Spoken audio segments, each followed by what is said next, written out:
Ya, lanjut lagi di kebersamaan kita di Koja Sastra, masih di FM 91,2 Radio Kota Batik, News Interaktif Solutif, dan masih kita kupas mengenai wayang sebagai sarana komunikasi. Sebuah esai yang ditulis oleh Singgi Wibisono, dan esai ini ditulis pada era 80-an tapi masih sangat relevan untuk zaman sekarang. Ya. Kita lanjut lagi karena masih menyisakan 3 halaman ya. Nah, beberapa lakon wayang yang dipergelarkan sering dengan sengaja dikubah untuk mengetengahkan permasalahan filosofis antara lain Dewa Ruci, Arjuna Wiwaha, Makutarama, dan sebagainya. Nah, tetapi bila hanya mengutamakan jalannya cerita saja, maka pergelaran itu tidak akan berbobot. Di sini dituntut kemampuan dalang dalam peranannya sebagai ahli filsafat. Dialog-dialog wayang merupakan peranan sebagai merupakan wadah yang cukup lapang untuk menampilkan perdebatan filosofis secara mantap, tetapi dengan penyajian yang mudah dipahami oleh penonton yang berbeda-beda tingkat pendidikannya. Ini justru disinilah keistimewaan seni perdalangan. Nah, bagi yang masih tipis bekal pengetahuannya, wayang banyak memberikan pelajaran.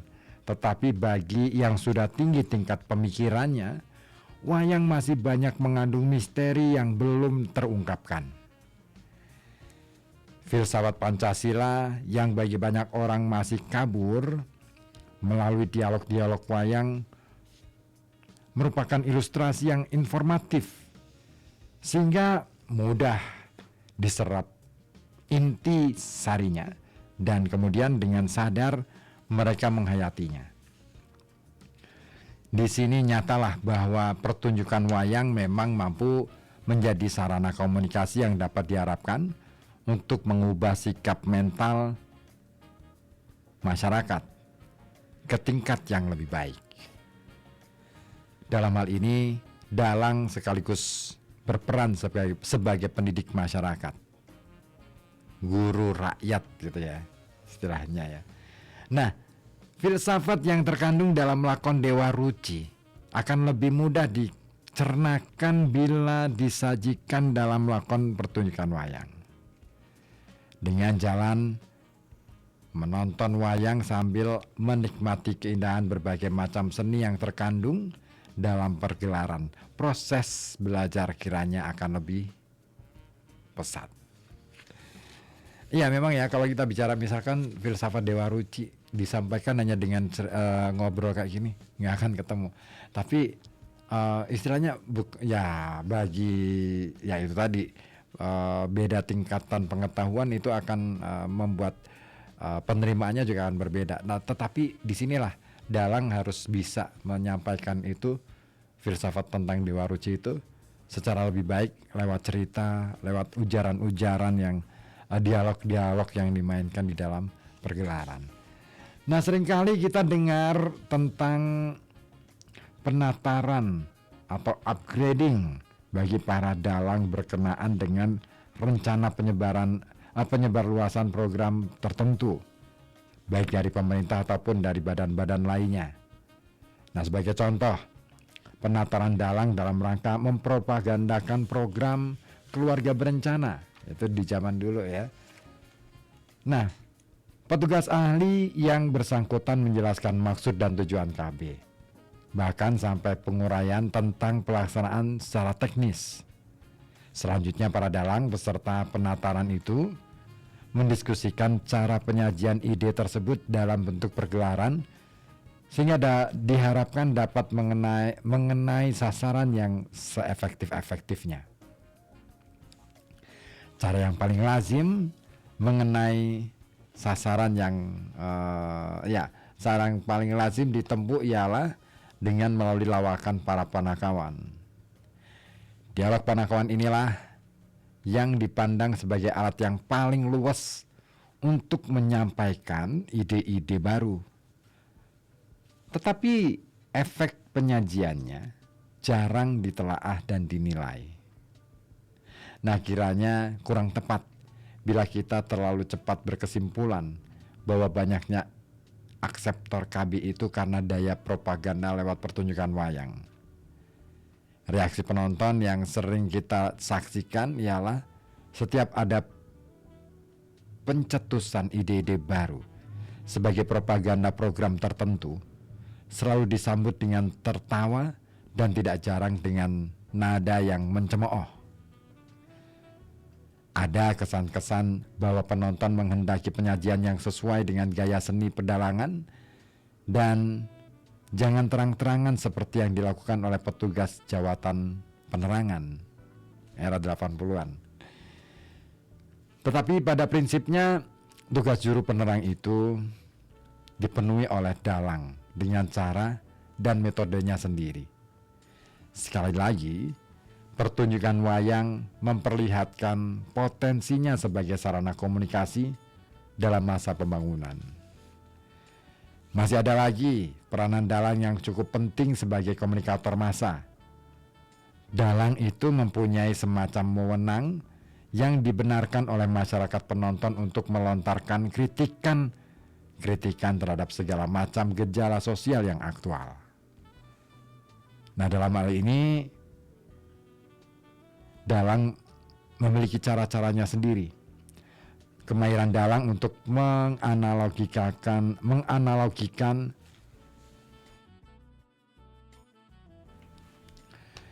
adegan-adegan dengan peristiwa-peristiwa yang terjadi dalam masyarakat.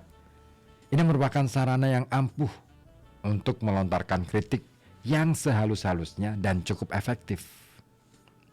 Nah, dan memang ya, itu sarana kritik yang paling efektif itu ya lewat seni itu tadi, salah satunya wayang. Misalkan mau mengkritik kebijakan apa gitu ya, nah itu bisa. Dan itulah dibutuhkan kelihayan dalang dalam mengkritik.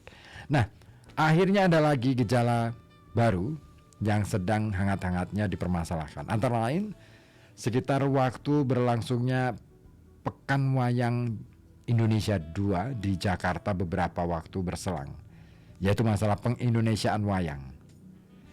Sebenarnya hal itu tidak perlu lagi dipersoalkan karena di berbagai tempat pengindonesiaan wayang dalam pergelaran telah menjadi kenyataan. Ini berarti bahwa bahwa kemunculannya merupakan tuntutan masyarakat, bahkan kini sudah bertambah populer.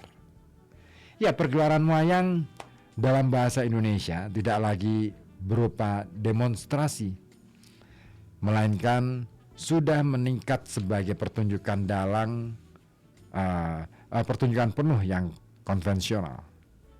Tarifnya malahan lebih tinggi daripada bila si dalang mengadakan pertunjukan dengan menggunakan bahasa daerah secara tradisional. Nah, bagi masyarakat penonton wayang di kota-kota yang pada umumnya kurang menguasai bahasa daerah, apalagi bahasa Jawa atau bahasa pedalangannya, pergelaran wayang berbahasa Indonesia akan dapat diikuti sepenuhnya. Berarti komunikasinya dengan pertunjukan akan jauh lebih akrab. Ide-ide atau konsepsi yang dilontarkan dalam pergelaran akan diterimanya lebih mantap. Hanya saja bila pergelaran itu ditinjau dari seni, terutama seni sastra pedalangan, sampai sekarang masih belum memadai jika dibandingkan dengan mutu seni sastranya yang asli. Dalam hal ini diperlukan penggarapan yang selembut-lembutnya dari para ahli pewayangan yang sekaligus menguasai bahasa sastra Indonesia yang baik. Dan dewasa ini, masyarakat Indonesia masih hidup dalam masa transisi. Di satu pihak masih berpegang pada nilai-nilai tradisional, di lain pihak bersikap modern. Sulit bagi kita untuk bersikap sepihak secara konsekuen, karena kondisi lingkungan sering tidak memungkinkan. Nah, dalam kehidupan masyarakat sehari-hari masih banyak dijumpai sikap dan tingkah laku tradisional yang negatif, misalnya kurang rasional, bekerja tanpa perhitungan ekonomis, menggantungkan nasib pada sanak saudara karena kurang percaya diri, lebih mementingkan status daripada tindakan yang efektif, kurang menghargai waktu, bekerja tanpa rencana, tak ada orientasi masa depan, senang berbahasa basi yang mengganggu komunikasi, dan sebagainya. Nah, sebaliknya tampak pula sikap-sikap modern yang mulai berkembang dan melembaga di kalangan masyarakat kita, terutama di kota-kota besar. Misalnya, bersikap logis, rasional, bertindak kalkulatif, bertanggung jawab dan percaya diri, menghargai benda materi, bekerja untuk masa kini dengan orientasi masa depan, menjunjung tinggi teknologi, menghargai waktu, berusaha menguasai alam, bertindak ekonomis dan sebagainya. Nah, masalahnya sekarang, bagaimanakah kita harus menentukan sikap sehingga unsur-unsur tradisional yang masih memiliki nilai-nilai budaya yang baik dapat dipertahankan, dan sikap modern yang ekstrim yang bisa merusak jaringan kehidupan sosial budaya masyarakat dan menghilangkan kepribadian bangsa dapat dicegah. Mengingat sifat wayang multidimensional dan juga dalang yang dimungkinkan untuk tampil dalam berbagai peranan, kiranya pertunjukan wayang dapat digunakan sebagai media menyusun sistem nilai budaya Indonesia yang baru di dalam keseimbangan. Artinya, bersifat modern tetapi tidak kehilangan kepribadian nasionalnya.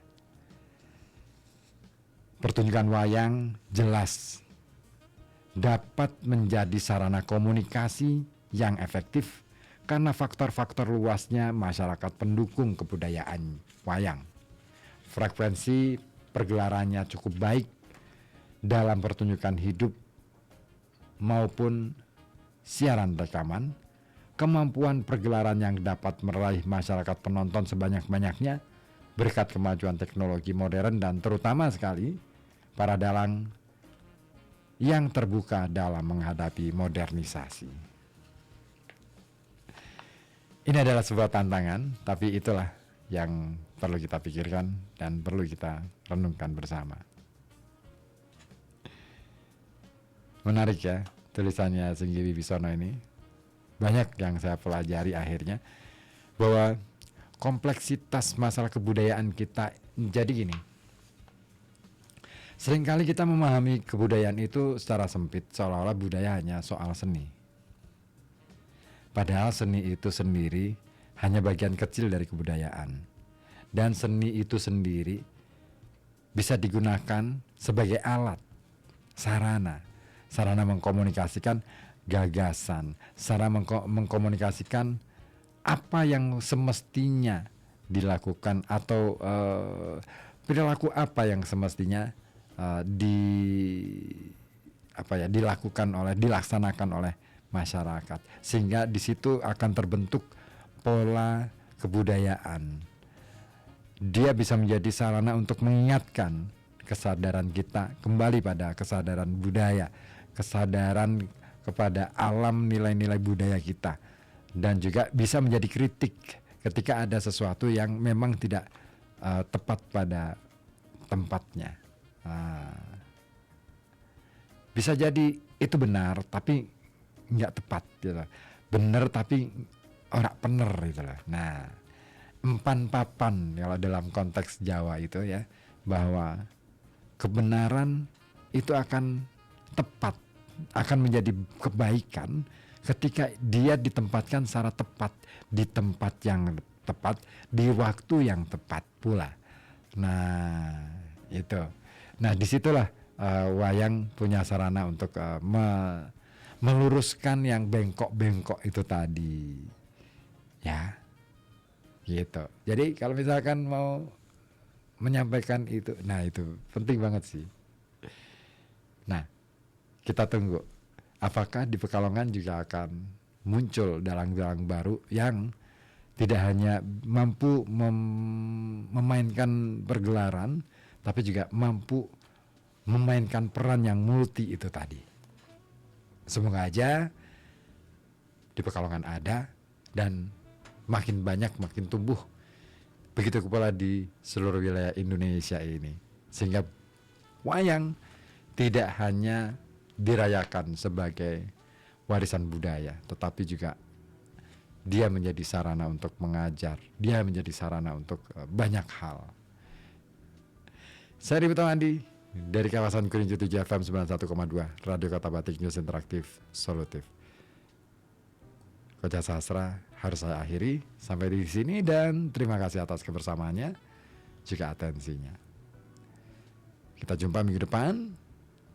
Wassalamualaikum warahmatullahi wabarakatuh.